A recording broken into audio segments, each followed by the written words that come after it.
Ang system loss na binabayad ng consumer natin is not payment na kita ng electric co-op or Meralco or any distribution utility.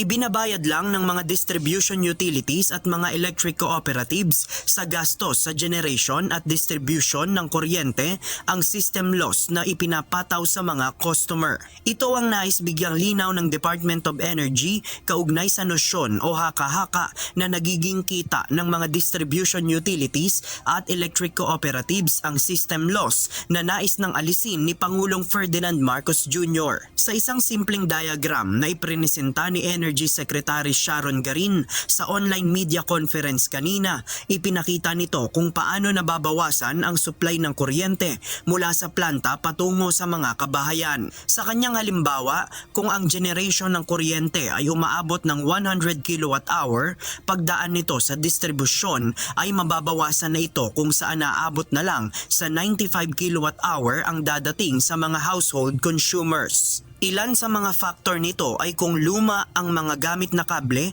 ng mga distribution utilities o mga electric cooperatives. Gayon din ang illegal load o yung mga tinatawag na jumper kung saan ninanakaw ang supply ng kuryente sa mga kable na hindi dadaan sa metro. Lahat ng ito ay nagiging system loss na siyang sinisingil sa mga customer ng kuryente.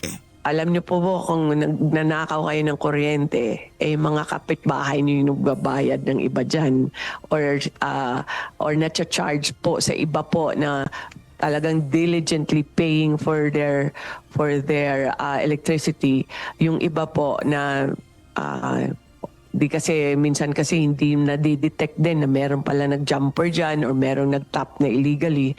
So, nako-consider siyang system loss. Sa ngayon, meron ng task force ang Energy Department para tukuyin kung paano maaalis ang system loss sa distribusyon ng kuryente.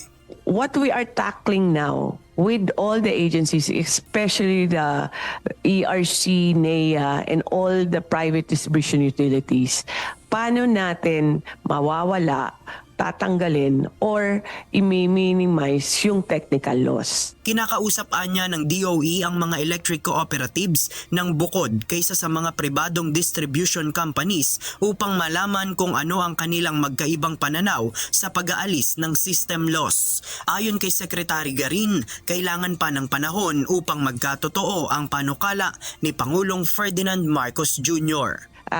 Kailangan ayusin lahat ng linya. May iba kasi mga luma, pag luma, lalo kung luma, then the friction is bigger, so the losses are bigger. So kailangan ayusin siya.